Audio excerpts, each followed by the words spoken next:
11 a.m., so we're going to go ahead and call this to order and ask Ms. Lisa if she will do roll call for us. Chair Gish, Here. Vice Chair O'Neill, Here. Commissioner Sixta, Here. Commissioner Zimmerman, Here. Commissioner Bennett, Here. Commissioner Wilson is excused, Commissioner Reisinger is excused.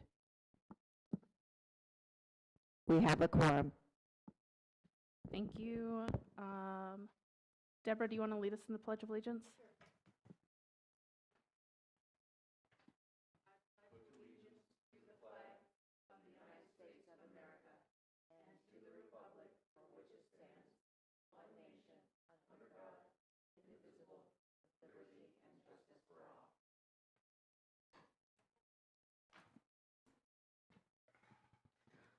Lisa, do we have any public comments? There are no public comments. Thank you. We're going to move to item 2, new business. A, art and public places projects. Economic Development Director Bennett Bradley and Tourism Services Manager Josh Noble to discuss 2 art and public places projects, the Muffler Man and the Leaning Route 66 Shield projects, discussion and possible action. Thank you, Commissioner or Chair Gish, Vice Chair O'Neill, Commissioners, Councilmember Savage. I'm just going to pull up and share the presentation.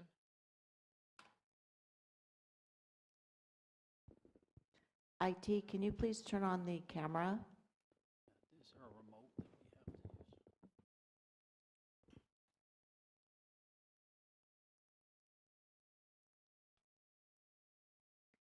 Are we good?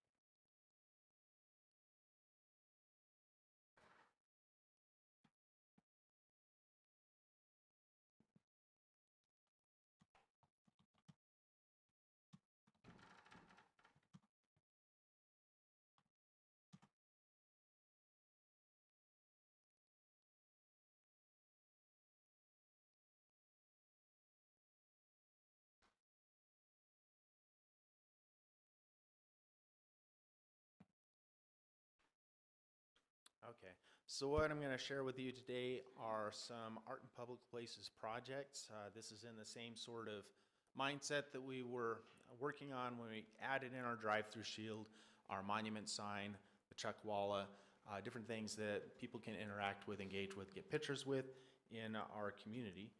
And I just wanted to also bring up where our funding comes from, because that's a question that we get a lot. So the Arizona Revised Statutes 9-500.06, hospitality industry, discrimination prohibited, use of tax proceeds. This is a truncated version of the text because we didn't want to sit here all day. But if a city or town establishes a discriminatory transaction privilege tax on hospitality industries, and in the statutes it outlays that those are hotels, restaurants, different things. Greater than any increase imposed on other types of businesses, the proceeds shall be exclusively used by the city or town for the promotion of tourism. Expenditures for the promotion of tourism include direct expenditures by a city or town to promote tourism, including but not limited to sporting events or cultural exhibits, contracts between the city and town and nonprofit organizations or associations for the promotion of tourism by the nonprofit organization or association, expenditures by the city or town to develop, improve or operate tourism-related attractions or facilities, or to assist with the planning or promotion of such attractions. The first 2 percentage points that are different are not subject to the provision. So Kingman's retail, rental, utilities, advertising, amusements, these other transaction privilege taxes are 2.5%. Lodging is 6.5%. So if you take out the 2.5 that the other ones have, the 2 that's exempt, that leaves 2% that is that can only be used for tourism promotion. Impact, and also beyond that, we also have our gift shop sales. Those revenues that are brought in from tourism, those are also what we use for our tourism promotion. So just as kind of a case study to show the impact of other things that we've put in. We installed the drive-through shield in 2021. So we pulled up, according to our cellular data, the analytics of our visitorship in 2018, 2019. This does not include international visitation. The cellular data only collects domestic data, but about 210,000 between the 2 years, or about 4,000 to 12,000 monthly. If you look at the line graph, which I couldn't find a way to put in here to make it real nice and neat and easy to follow. And then the most recent 2 calendar years, 2022, 2023, since we put the drive-through shield in, 312,000 or 5,000 to 17,000 monthly. And actually there's just a higher average. Averaging out between the difference of those 2 years was about a little over 55,000 annual traffic increase every year since adding in the drive-through shield. And of course we've added other things, you know, the Tesla chargers, the Angel Delgadillo display. So all of these things, this is what brings that extra traffic. So the traffic increase, 101,000, about 48%, compared to our 2 highest years previous to the pandemic. The total cost of the drive-through shield with design, the fabrication, height bar, electric run, the drive approach, and landscaping was $102,751. So we also looked at our gift shop sales. What sort of sales did we do? 2018-19, 541,000 in sales, or 270 annually. 2022 to 2023, 744,000, or 372,000 annually. So we had an average of 101,000 extra in spending at our gift shop since putting the drive-through shield in. You can see that basically paid for the drive-through shield twice over. So to look at the Muffler Man, that's one of the projects that we're looking at today. We also pulled together cellular analytics for the Buck Adams Muffler Man. This is in Tulsa, Oklahoma. It was a Muffler Man that was put up on a little shop on Route 66 in May of 18, so that's why I'm pulling this, May of 2019. So that's why I'm pulling this May of 2018 to April of 2019, because it's just prior to it being installed. Their traffic was 13.7 thousand, or about 700 to 2,300 every month. And then after putting in their Muffler Man and kind of letting things normalize again, the most recent calendar year, I don't have April 2024 numbers, so 2022 to May of 2022 to April 2023, the traffic had jumped to 54.9 thousand, or 2,900 to 6,000 monthly.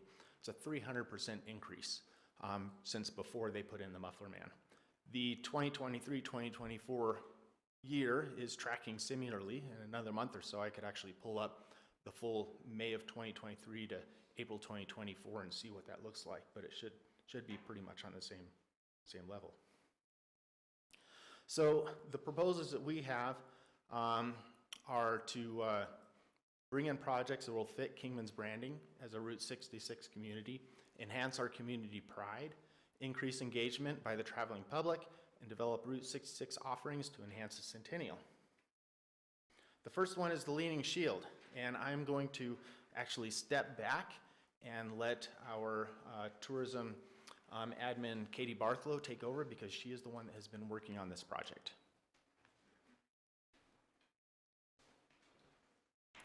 Good morning, everybody. So as Josh mentioned, one of our proposed project is this 12-foot tall leaning Route 66 shield. We have been in communication with Your Type 3D Event Letters. They are a sign fabricator based out of Minnesota. We met them last year at the Arizona Governor's Conference on Tourism.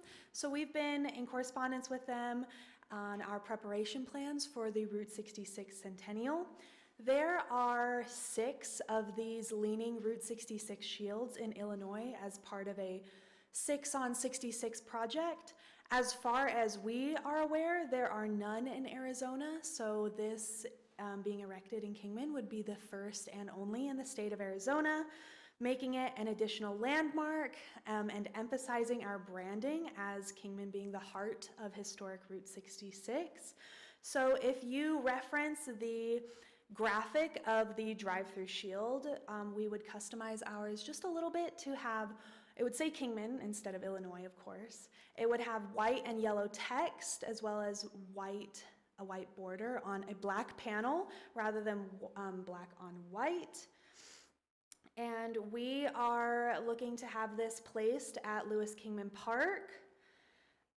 Josh has been in close correspondence with the Parks Department and Mike Mearsman on having this placed here. It's easily observable from Route 66. It's obviously located right on Route 66. There are several events that take place at Lewis Kingman Park that I'm sure you all are well aware of. That includes street eats on 66, the Route 66 Fun Run, Kingman's Market in the park, the Route 66 street drags, as well as the I Heart 66 Fest. And this would just serve as an anchoring midpoint, more than it already is, between the hotels where guests stay and historic downtown Kingman. So this estimated cost, I know your slide says $25,000. Our team member Joyce received some updated figures. The low end of the leaning Route 66 shield cost is closer to $22,000 rather than $25,000, but that high end remains unchanged. That obviously includes fabrication, transportation, footer engineering and installation, and this varies, of course, if it's made locally, that will impact transportation cost. We own the CAD drawing of this design, and our plan is to send it out to bid to local sign companies as well as Your Type. They designed this structure. And our completion goal is October 2024 to be up in time for the City of Kingman's 4th annual I Heart 66 Fest. So that is my update on the Route 66 Leaning Shield. Thank you very much for your time. And if it's okay, we'll hold questions till the end of the presentation. The second item is bringing back the Waving Cowboy Muffler Man. So we had initially looked at purchasing an existing muffler man that was constructed in 1971.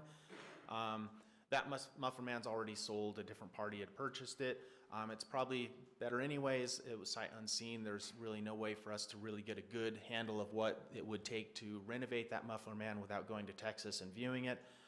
There was also another muffler man that's pretty famous in Illinois that went up for auction, and the bids on that went very high because there was a lot of community concern that they would lose their muffler man, and so we felt it was best to remove our interest from the existing Glenn Good muffler man so that Kingman wouldn't become the bully that stole someone else's muffler man. So instead we're looking at commissioning a new 22-foot tall waving cowboy that would be holding a piece of turquoise. This would be celebrating Kingman's Western heritage with the cowboy, as well as our motto as the turquoise capital of the world. Mark Klein is who we're working with on this. He is the only person that still makes these fiberglass giants. He's based out of Virginia, out of Enchanted Castle Studios. The location of the muffler man would be left to be determined by this group and their recommendation to council. The Waving Cowboy Muffler Man cost, this includes fabrication, the internal support structure, transportation with special crate, and footer and engineering and installation, and that cost range is between $38,000 and $47,500. Once again, our goal would be to complete this and have the dedication events lined up with our festival in October. We've spoken with the vendor who works on these. He's actually got about half a dozen that he's got commissioned for right now out of several different states. A few of them are on Route 66. They're looking at exactly the same thing. They want to celebrate the centennial and be prepared for it, but he feels that that timeline of October is well within his capabilities if we should decide to move forward. Want to also share some other investments from Route 66 communities across the route, just to kind of share that, you know, Kingman is not the only community looking at doing these sort of projects. The city of Catasoa, Oklahoma, purchased the iconic Blue Whale and its surrounding 24 acres from the original owners for nearly $2 million. They're transforming that into a public park. This is a very iconic Route 66 attraction that community is really trying to invest to keep there. Wilmington, Illinois, the city council approved plans to reimagine the entrance to the South Island Park, and they're enthusiastically incorporating the Gemini Giant, which was auctioned off for $275,000 a couple months ago. Actually, the cost on that was well over $300,000 after the auction fees, so there's a lot of community investment that's gone into that project, and that's all centering on 66. And then Tulsa Meadow Gold Sign Restoration Project. This is similar to our Hotel Beale sign. They've just committed to a $322,000 investment to have that sign redone and then displayed. So this is something that's going on all across Route 66, and certainly Kingman, we want to stay on top of the ball and have our opportunities as well. Beyond just the Route 66 centennials, these projects are components that are driven by the pending I-40, I-11, and Rancho Santa Fe traffic interchanges. So economic development and tourism have been developing projects for a number of years now to create infrastructure and points of interest to enhance more travelers to exit the interstate, spend more time in Kingman, visit our attractions, frequent our shops, dine in our restaurants. So the more attractions and landmarks Kingman develops, the more people want to explore the community and contribute to the economy, not the ex-economy. So with that, I'd be happy to answer any questions. Josh? Yes. On the visitor center sales, the numbers, are those gross revenue or net earnings or something else? Those are gross. Okay, can we get net earnings as well? It kind of completes the picture when you look at gross and Sure, net. we can share net earnings as well. On an ongoing basis.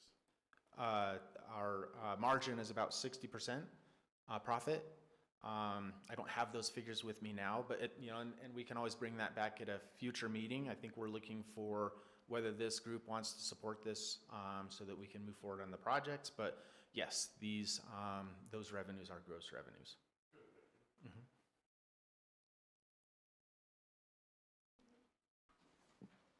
Councilman Shavich? Thank you, Commissioner. On the cellular data, how do you get that? Who provides that? It's a company called Placer AI.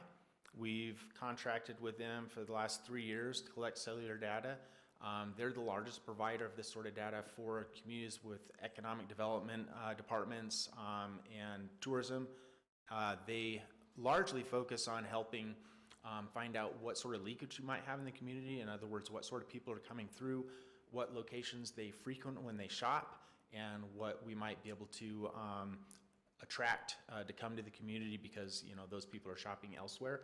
But we use it quite a bit for our tourism purposes as well. We can geofence areas and identify where people are coming in from, what times of day they're there, what days of the week. So it's really handy data. But they have, do you remember, it was about 25 million devices that they follow, I think mobile devices, and then from that they extrapolate what those figures actually look like. Does not necessarily their locator have to be on to be tracked, or is it actually just cellular they're tracking? They do have to have location sharing on, so, Okay. but it's a pretty large sample size. Okay. And then I do have another question. Do any of these muffler men, I just got back from Texas, and in the San Antonio area, there's 2 of them. One in San Antonio and one just outside in Bourne, and both of them are in front of car dealerships. Just keep that food for thought. Do any of those that can be lit up from the inside, or are there spotlights on them to emphasize them at nighttime?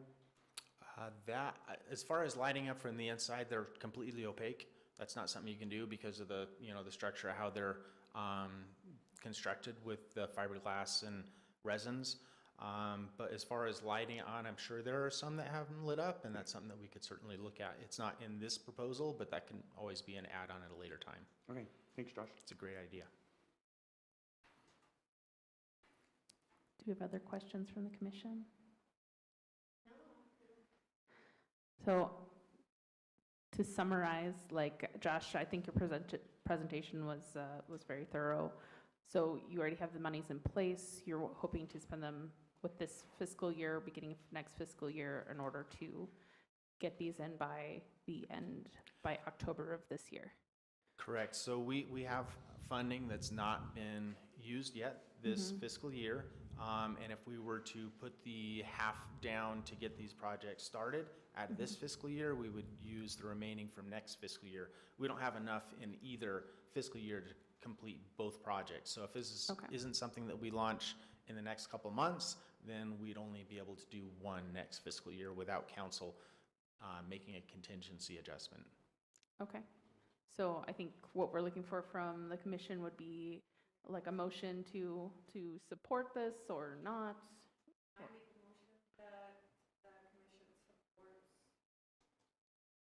Do you want to call it art in public places? Or do you want to specifically call out? I would specifically call out the two projects. Okay.